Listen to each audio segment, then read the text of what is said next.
បាទសួស្តីថ្ងៃនេះខ្ញុំមកចែករំលែកជាមួយនឹងការទទួលនឹងការដាក់ password ដំបូងចូលទៅកាន់ Telegram នេះជា Telegram របស់ខ្ញុំបន្ទាប់មកខ្ញុំចូលទៅកាន់ setting ទៅកាន់ setting នៅកន្លែងនេះយើងមានរូបកូនសោរហើយនឹងគេដាក់ privacy and security ខ្ញុំចូលឡើងមកនឹងនេះសូមបញ្ជាក់បងប្អូនបន្តិចទៀតទៅទៅនឹងការដាក់ password នេះបងប្អូនអាចធ្វើបាននៅក្នុងទូរស័ព្ទដៃក៏បាននៅលើ computer ក៏បានវា function វាដូចតែគ្នាទេតោះមកចូលទៅកន្លែងនេះរូបកូនសោរមាន two step verification ចុចកន្លែងនេះមកតោះមកវាឲ្យយើង create password តោះមកចុច create password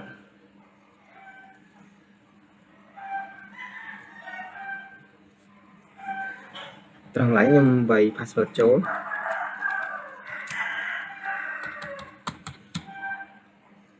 នេះជាដើម្បីបញ្ជាក់ password យើងមួយទៀតយើងវាយដែលមកវាយដូចខាងលើតោះមកយើងចុច submit ហើយកន្លែងនេះជាកន្លែង key ដែលយើងកំណត់ថា password យើងនឹងឲ្យដាក់អីខ្លះនៅ password ចឹងណាដើម្បីវាសូលដើម្បីបង្ហាញយើងអាច note ជា keyword ដើម្បីបង្ហាញទៅពេលដែលយើង click password អីយើងអាចមើលអា mistake reload មកឬក៏ screen នៅលើហ្នឹងយើងដឹងថាpassword យើងដាក់អីហ្នឹងសម្រាប់ឲ្យយើង click អញ្ចឹងខ្ញុំ note ជា keyword របស់ហ្នឹងដាក់ចេះដាក់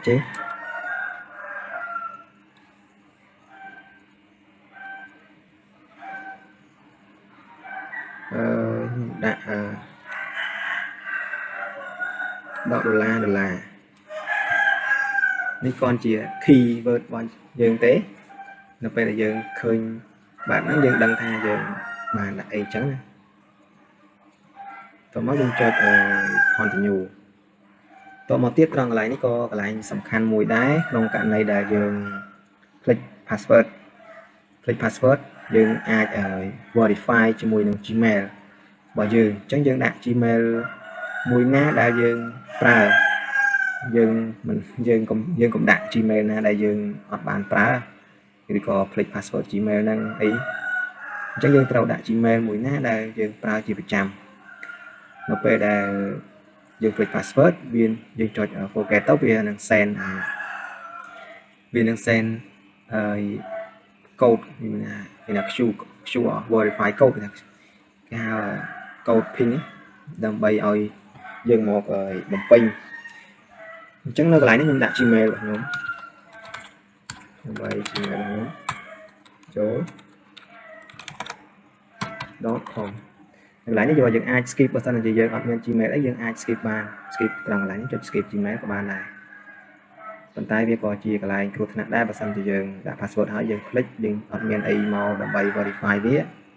យើង click Gmail Telegram របស់យើងវានឹងអាចនឹងចាប់ទុកជាសារបងអញ្ចឹងបើយើង click នឹងឧទាហរណ៍ថាផ្ទះយើងចាក់សោតែយើងធ្វើឲ្យកូនសោនឹងបាត់យើងអត់មានអីចូលផ្ទះអញ្ចឹងនឹងគ្រាន់ជាការឧទាហរណ៍ដើម្បីងាយយល់អញ្ចឹងខ្ញុំចុច save and finish អញ្ចឹងវា send នេះទេវា send code ដើម្បីបញ្ជាក់ថា Gmail ហ្នឹងនៅប្រើឬក៏អីអញ្ចឹងខ្ញុំចូលទៅឆែកក្នុងទូរស័ព្ទដៃខ្ញុំសិនដើម្បីបំពេញកូដអញ្ចឹងសូមរងចាំបន្តិច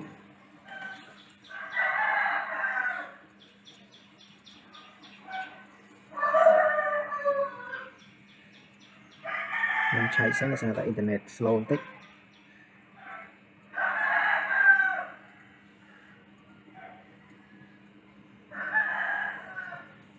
អញ្ចឹងវា send មកឲ្យខ្ញុំហើយខ្ញុំវាយបញ្ចូល648356ចឹងត្រង់កន្លែងហ្នឹងហើយវាជាប់ខ្ញុំចូលទៅមើលម្ដងទៀតចង់ដឹងថាយើងដាក់ password ហ្នឹងវាទទួលបានជោគជ័យឬក៏អត់អញ្ចឹងចូលទៅមើលបើសិនជាវា on មានន័យថាយើងអាចដាក់ជោគជ័យអញ្ចឹងខ្ញុំចូលទៅកន្លែង security នេះអញ្ចឹងវា on អញ្ចឹងការដាក់ password យើងទទួលបានជោគជ័យអញ្ចឹងយើងអាចឥឡូវនេះខ្ញុំធ្វើការបង្ហាញខ្ញុំសាច់អាវហ្មងខ្ញុំសាច់អាវដើម្បីធ្វើការបង្ហាញជាក់ស្ដែងចឹងចុចសាច់អាវចេញសាច់អាវចេញអូខេអញ្ចឹងខ្ញុំចូល start ខ្ញុំចុច add តោះមកខ្ញុំវាយលេខទូរស័ព្ទខ្ញុំចូល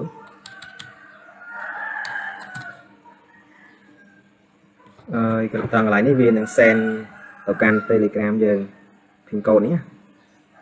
ជា security របស់ Telegram ទេអញ្ចឹងវាយចូល56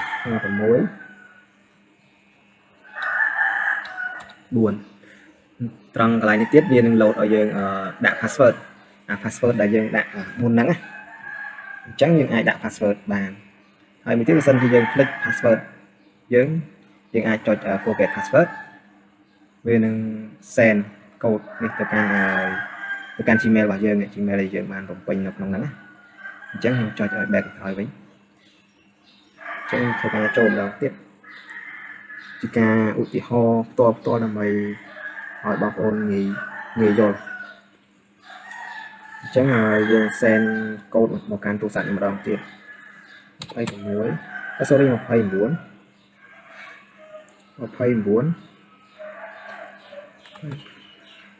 មួយទៀតត្រង់កន្លែងនេះបើសិនជាគាត់បានលេខទូរស័ព្ទយើងឬក៏ Telegram យើងគាត់អាចលុបធ្វើការលុបចូលប៉ុន្តែគាត់អត់អាចលុបចូលបានទេគាត់ចាំ password ដែលយើងដាក់នឹងដែរហ្នឹងជាប្រព័ន្ធការពារមួយបើសិនជាយើងអត់មាន password ដាក់នឹងទេគាត់អាចចូលបានអញ្ចឹងវានៅជាប់ password នេះមួយតង់ទៀតអញ្ចឹងវាពីរតង់ជាប្រព័ន្ធសុវត្ថិភាពរបស់យើងដែរតើតើយើងឲ្យដឹងហើយ password គាត់អាចចូលបានអញ្ចឹងវីដេអូហ្នឹងខ្ញុំសូមបង្ហាញតែប៉ុណ្្នឹងទេខ្ញុំនឹងធ្វើការបង្ហាញទៅទៅនឹងការ remove device នៅវីដេអូក្រោយដោយសារតែរយៈពេលវា10នាទីដែរអញ្ចឹងវាយូរពេកធ្វើឲ្យបងប្អូនធុញអញ្ចឹងខ្ញុំសូមបញ្ចប់តែប៉ុណ្្នឹង